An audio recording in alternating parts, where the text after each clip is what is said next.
Welcome to the Intuitive Health Podcast. I'm your host, Dr. Anthony Rafferty, medical doctor, PhD, Reiki, and shamanic intuitive healer. I'm here to bring you on a journey of holistic healing that explores the science of the physical body combined with mental and emotional well-being, energetic and spiritual health. And I'm so excited to have you here today because I'd really just love to explore conflict and avoidance and how that shows up in people's lives. Because I was away on a retreat over the weekend with a group of men. It was a men's retreat. Now, on my journey to get to where I'm at now, it's involved looking at all elements of my being. And I've kind of leaned a little bit into the concept of the divine feminine and masculine within the body, and that we all embody these energies regardless of gender. And it's almost like the two polarities or the yin and the yang of our being. And I've journeyed a lot with what kind of the divine feminine represented in my body, the softness, the attachment to different emotions and how I express emotion. And I'm very much on a journey of the masculine at the moment and what it looks like to be safe in my body, to have a lovely regulated nervous system, and to be grounded in my energy. And it was quite interesting because I'd kind of been reflecting a lot on my relationship to other men over the last couple of months and what that looked like. And I had really identified that actually I didn't feel safe around other men, regardless of whether they were straight or gay or whatever way they identified. And this was something that I really took a deep dive into, looking at my limited beliefs around this. And the more that I spoke to other men about this, everybody that was having these conversations with me felt very similarly. And I was just so fascinated by this. Now, I've been to men's groups before, and on my Buddhist journey, I was part of a men's group, and we did some meditation together, and we kind of explored the concepts within the Buddhist infrastructure. And it was so beautiful. It really helped to heal a lot of wounds with regard to my relationship to other men. But I wanted to go deeper in that. We did a lot of meditation and it was very soft and very, very lovely. But I really wanted to get into the nitty gritty of what my limited beliefs around masculinity and other men looked like. And if I'm being completely honest with you, I was very fearful of confrontation. And in a lot of the men's retreats that I had seen advertised over the last kind of couple of months or years, they were going deep into the Jungian archetypes, one of which that they were looking at was the warrior. And on all of the video images of the warrior, these men were shouting at each other and there was a lot of aggression. And I found that was deeply triggering me. And, my feeling was there's so much war and conflict in the world. Can we not move away from this kind of propagation of conflict and war, and lean more into softness and heart-centeredness. And it was quite interesting because that's one of the key things that was preventing me from actually exploring any of this work.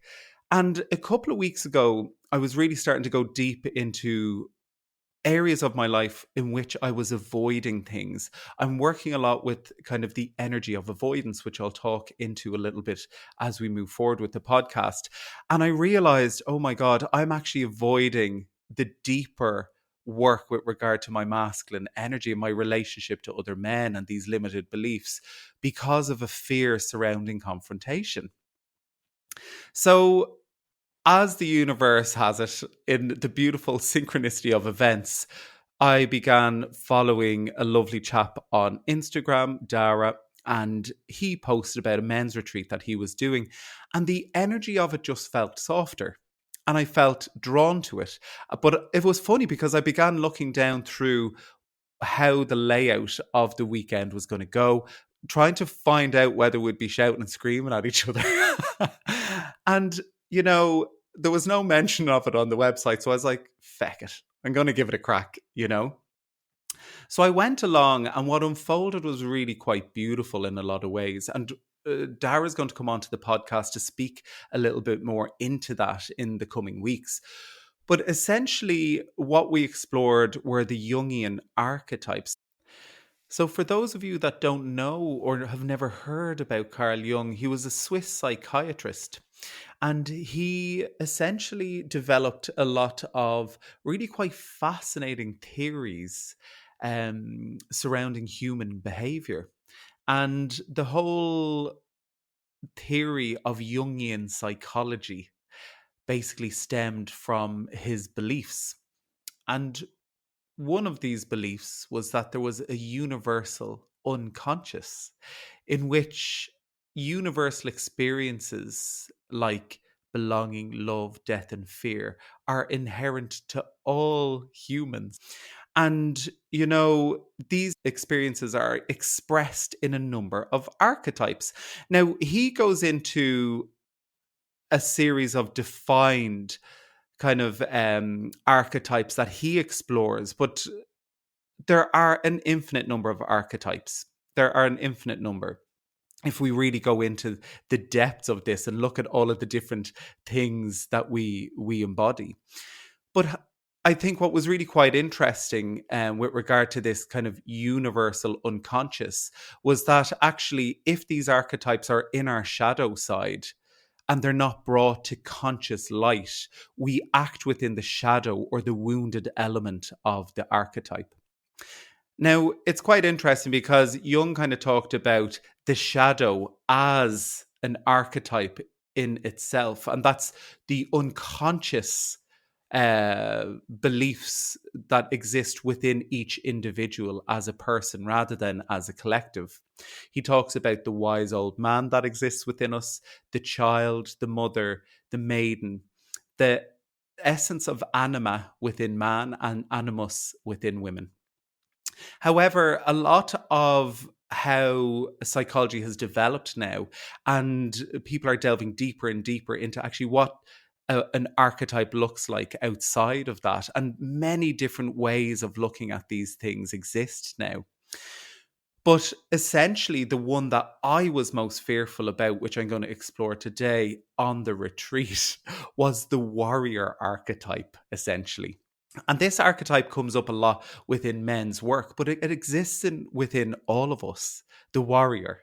And what I would like to do is just explore a little bit with regard to the light and the shadow of this. So, obviously, the light side of the warrior archetype is dynamic, determined, courageous, strong, disciplined, and can offer protection. But the shadow side, if we go a little bit deeper into the psychology behind it, involves the sadist and the masochist, emotional detachment, cruelty, infliction of pain and suffering, and the egoic pursuit of strength and power. Now, I know some of these things can sound really, really negative, and perhaps you're squirming in your seat or feeling a little bit triggered by some of these words. But it's really important to recognize that actually a lot of us do have aspects of these within the body, within the subconscious mind, within the shadow. And when I initially sat myself and looked at this, I was like, well, I'm not really fully embodying the light element of the warrior archetype, but what elements of the shadow am I projecting out onto my relationships or the world that I'm subconsciously doing? And actually, when I was completely honest with myself, there are elements of those things that I've highlighted I was doing. And it's not nice to have that recognition about self. It's really not.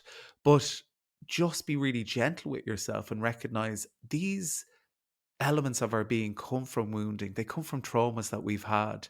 They are protection mechanisms to keep us safe. So, in a very gentle way, I'd encourage you to explore those elements of your being. not being hard on yourself. It's purely just to bring the unconscious or the subconscious into the conscious mind for processing. And if you look at this, we see this around the world at the moment with war, with conflict, and this kind of really wounded element of the warrior archetype that's within the shadow or the collective unconscious that's coming to light now. And, you know, it's just so important to really take a deep dive into this archetype and how it shows up in our world. And I think the more that we can kind of really feel into the shadows of this and how we may be able to heal the wounds within the shadow, why we might show up in certain ways, it can bring us more into the light element of this archetype.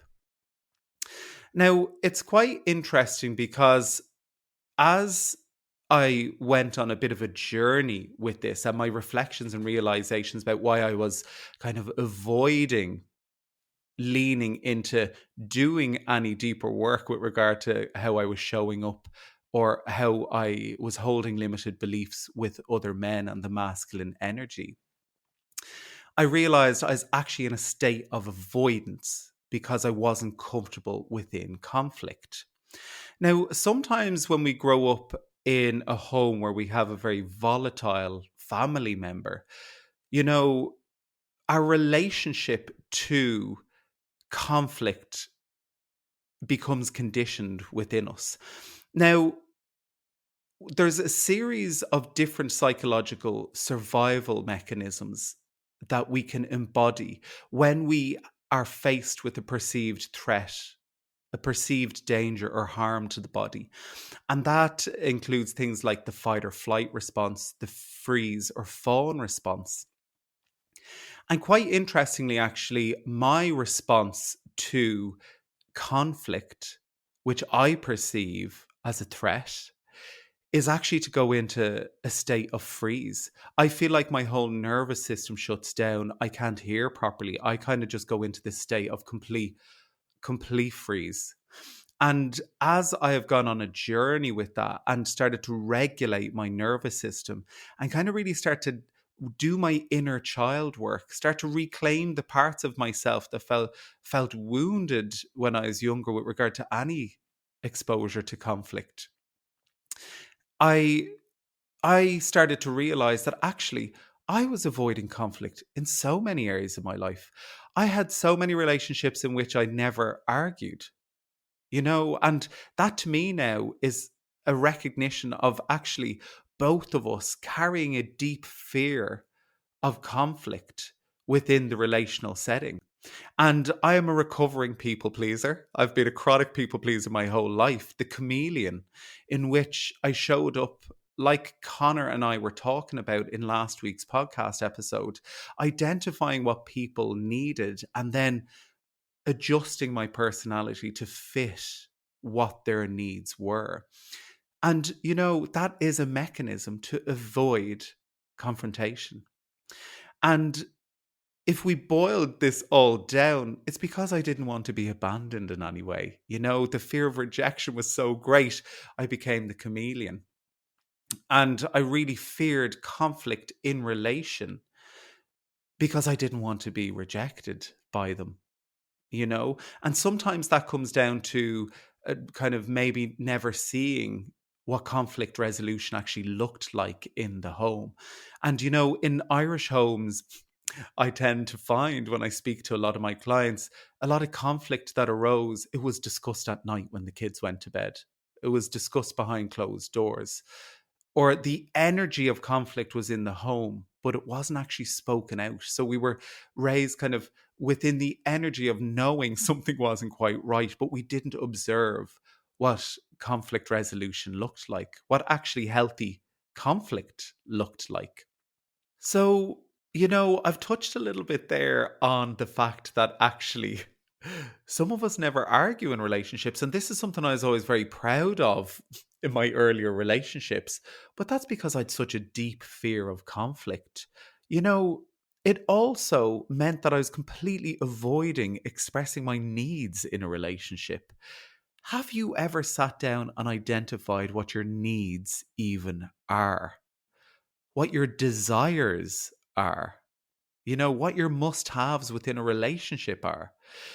Because that's a really good starting point. If you can sit down and you can identify what your needs are, then you'll know when things are not being met.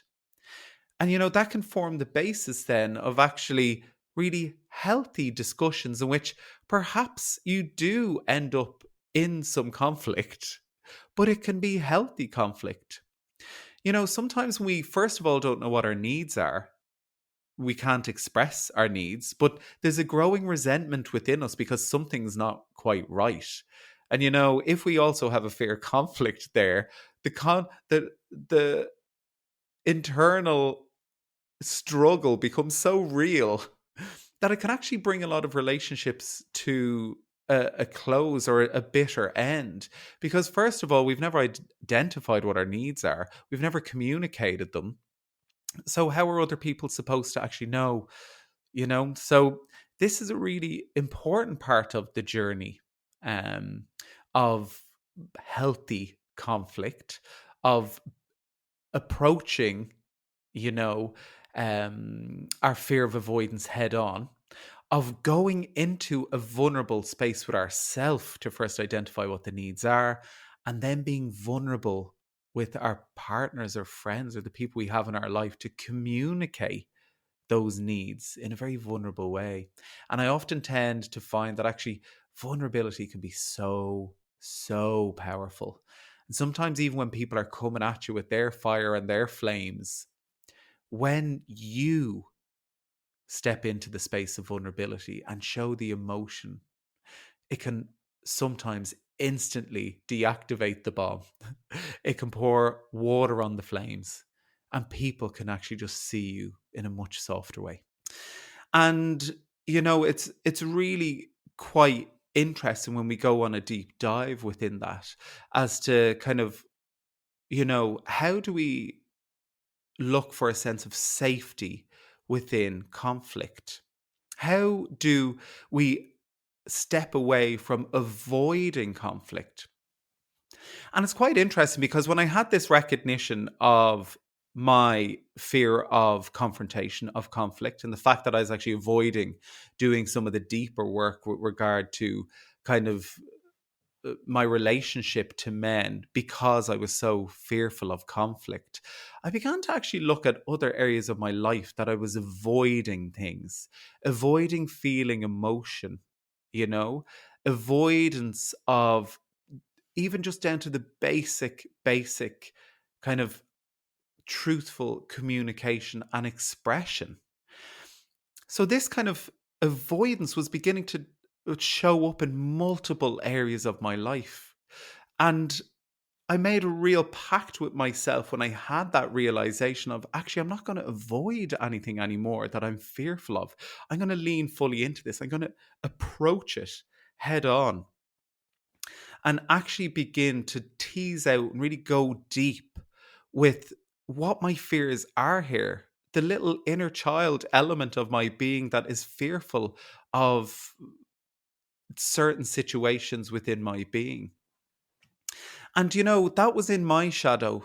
I didn't recognize that those elements or those fears even existed within my being until I did some deeper work around it.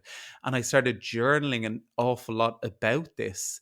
And I'm just so grateful that the opportunity to go on this retreat arose and actually prevented me or presented to me a very safe space to explore this.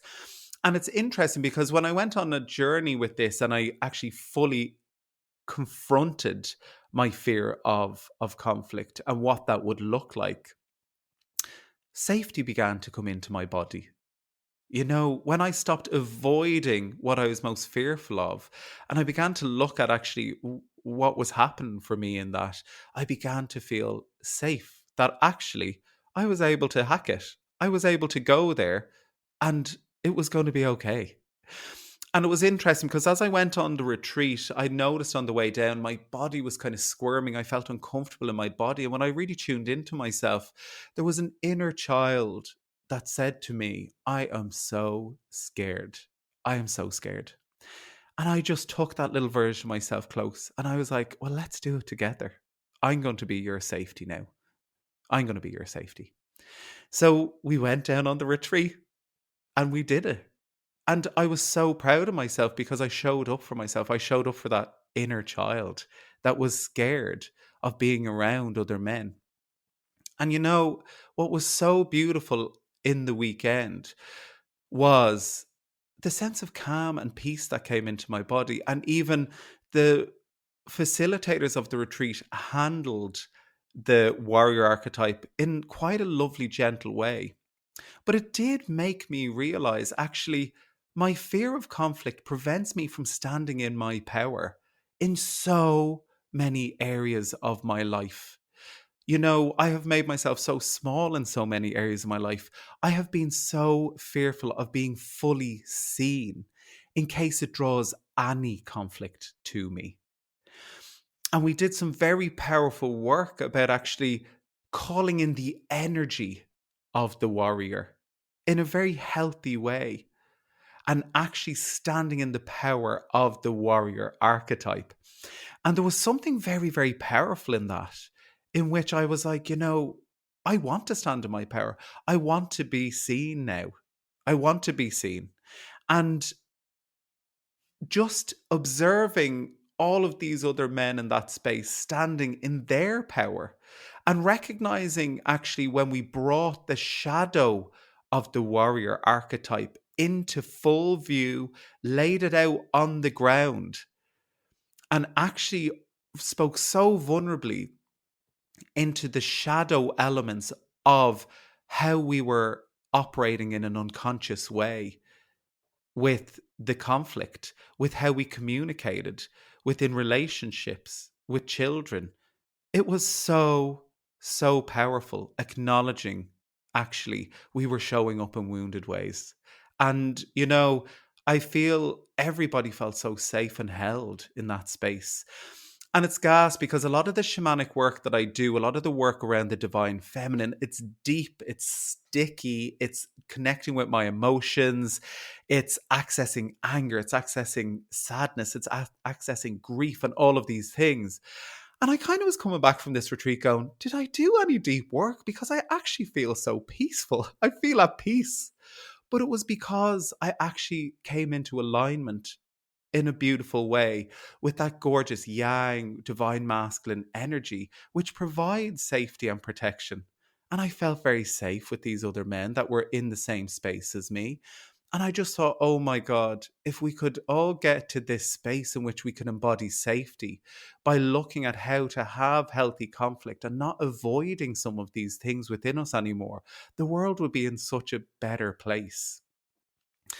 And one of the guys that was there, he touched on kind of what safety in conflict looked like, facing things head on.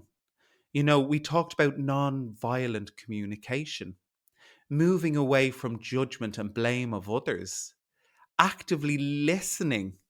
And rather than projecting our wounds or going into our wounded space with regard to what someone's saying to us, actually getting really curious about these things. Because perhaps they're presenting something to you within your shadow that you haven't quite seen yet, you know? And also approaching people with a sense of empathy for the wounds that they hold. So it's really interesting. I try now when I'm kind of in a place with myself and with others where we're kind of navigating conflict or an opposition of opinion or our principles, actively listening and actually just being the observer in that situation, observing where I'm at, observing where they're at, and just not letting the energy or the emotion that's rippling through my body 99.9% of the time is a response to a trauma or wound I hold, and just becoming the observer. And it's been a very powerful part of the journey to be able to do that. It's very empowering. It's not always possible, believe me. But, if we can lean more into that, it really can transform our relationships because we're not in the constant thought cycle or the loops within our mind, which prevent us from hearing other people, but which also keep us in a state of internal conflict because it's our mind, the thoughts, the ruminating kind of thoughts that go through the mind, which causes distress within us. So I'm going to guide us on just a short meditation now to meet your warrior, to meet the energy of the warrior, and to call that energy in so that you can stand in your power. And we're going to call in the beautiful light qualities of the warrior archetype. And I'd encourage you, after listening to this meditation, after listening to this podcast episode, to go deep into what the warrior archetype represents for you in your life. Are there areas of your life where you detach emotionally? Can you be cruel sometimes in how you communicate? Where is the egoic mind seeking to have strength and power at the detriment of our relationships? So do some journaling around that. Do a little fire ceremony for yourself to release those energies. And I'm going to bring you on a meditation now to actually embody the light elements of the warrior.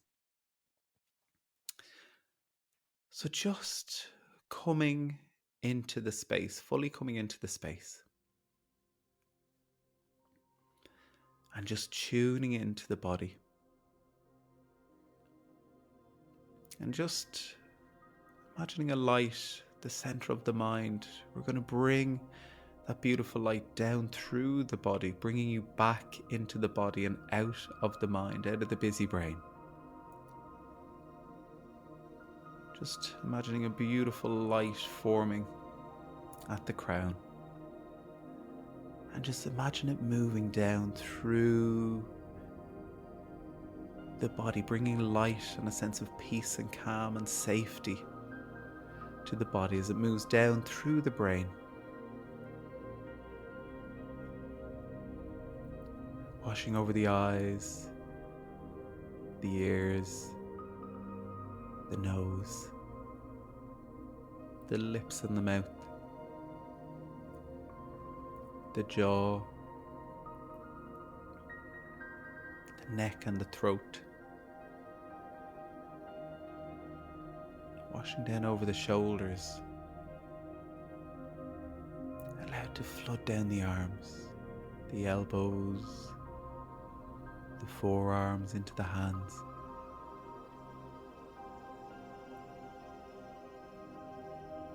Moving down now into the upper part of the chest, the heart, expanding into the lungs, taking a big deep breath in through the nose, pulling the light into all of the different parts of the chest, breathing out through the mouth. Just paying attention to where you're feeling tightness or resistance in the body, and bring some extra light there. Moving down now to the top of the tummy. Allow the light to flood down through the tummy. Moving through the bowel.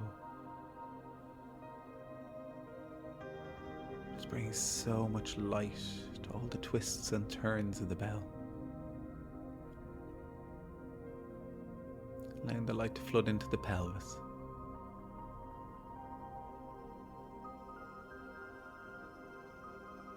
Moving down through the hips, the thighs,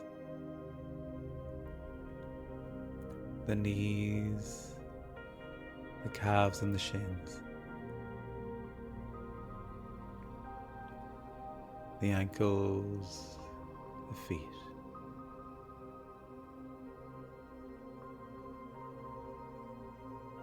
Just bring yourself now to a clearing in the most beautiful forest. feeling those feet on the ground, having a little look down at your toes as they move on the soil. Just feeling fully connected to Mother Earth.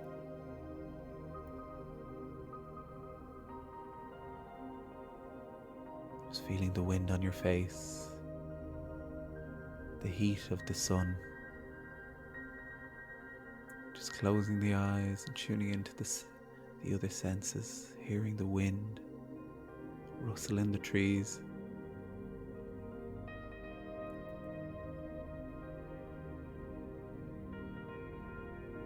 Hearing the insects and the hum and the buzz of all the beautiful communities, of all the gorgeous fauna that live, creating biodiversity around you in the forest.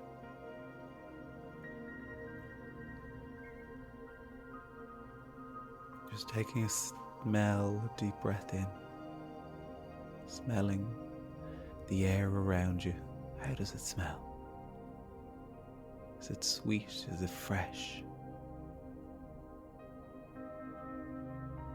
Filling the lungs with the beautiful smell of nature.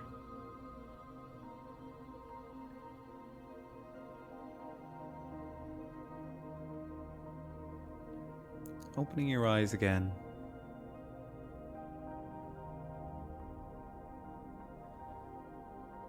I want you to call forth the energy of the warrior. Calling forth the energy of the warrior.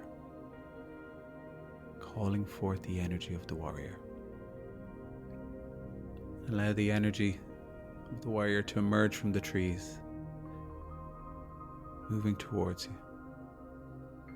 I want you to really take in what the warrior looks like. Do they have a sword, a shield? What clothes are they wearing? What colour is the clothes?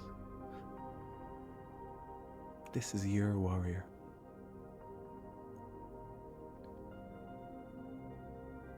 As they come into the clearing, just say, "It's so nice to meet you. I want you to teach me." Call the warrior forward.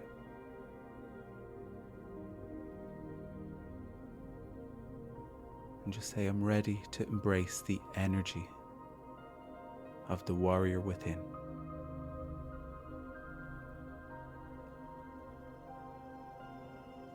Ask the warrior to step forward and say you're ready to embody the energy of the warrior.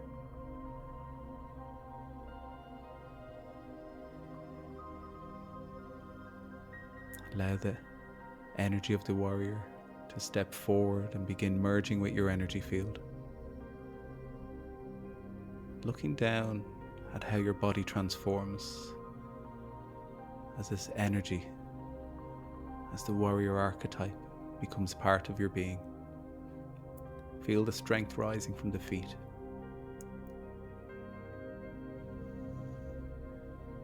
Moving up through the body. Feel the power enter into the body.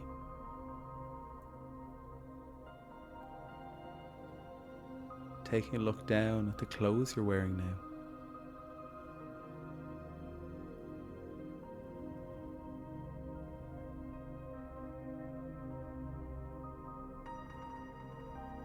Feel the power of the warrior rise through the body.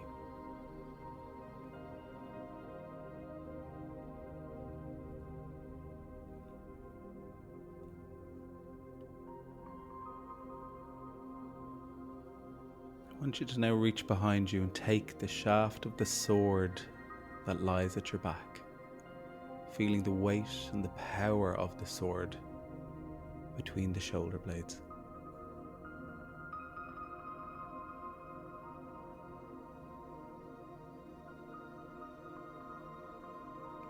Gripping the handle, pull the sword from its protective casing. Holding it overhead.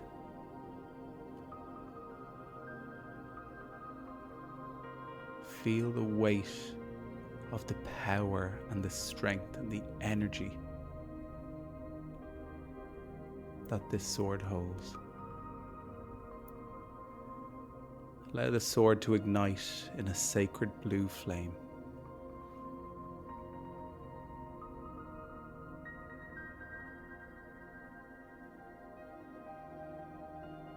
And watch the flame glisten and burn as it runs down the blade of the sword.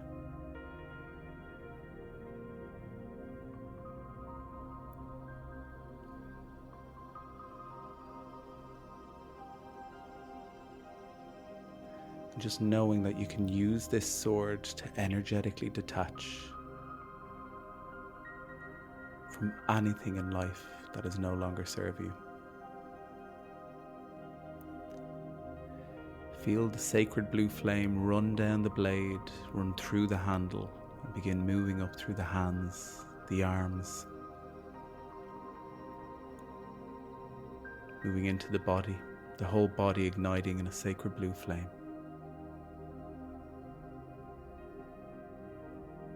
And calling in the warrior energy of determination, of courage, of strength, of discipline. Calling in the ability to make other people feel safe and protected.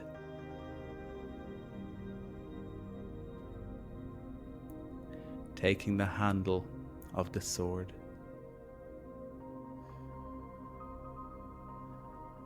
With both hands, I want you to begin moving it around your energy field, severing any energetic binds that no longer serve you, any energetic binds that are draining you of your power. Use that sacred sword of the warrior that's emblazed in the divine blue flame to cut all energetic cords.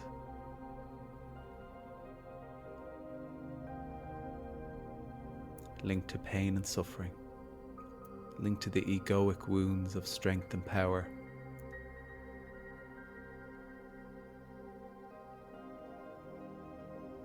To any energetic drain on your being, use the sword to cut the cord.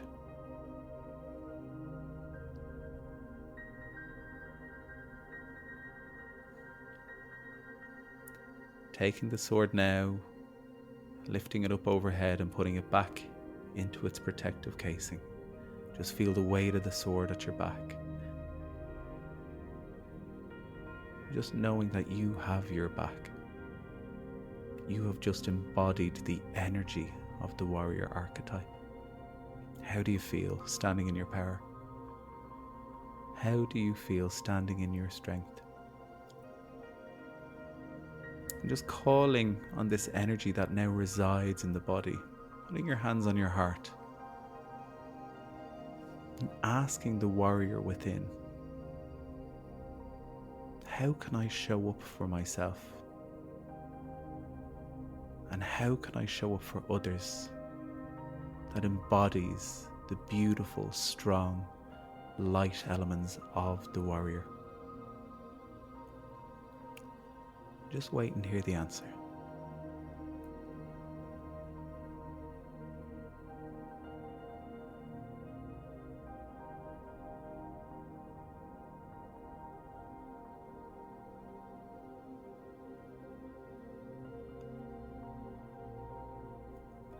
Now asking the warrior within to show you when you're showing up in the shadow of this energy, in the shadow of this archetype. Show you how to go on a journey to heal the wounds that are linked to these behaviors.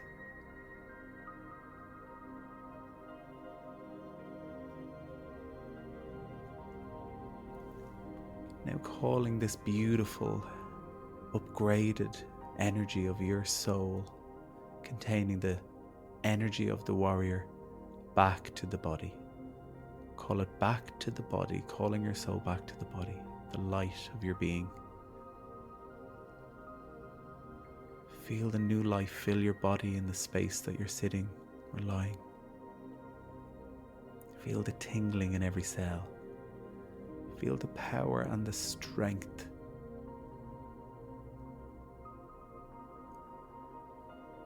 that you now hold within the body.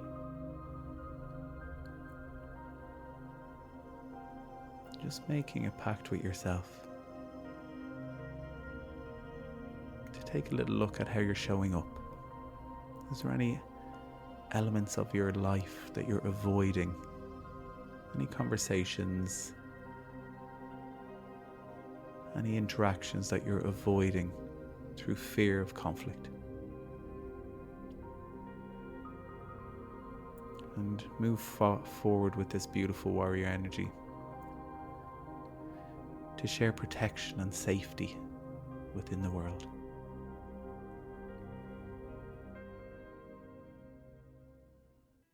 With love from my heart to yours, Dr. Anthony.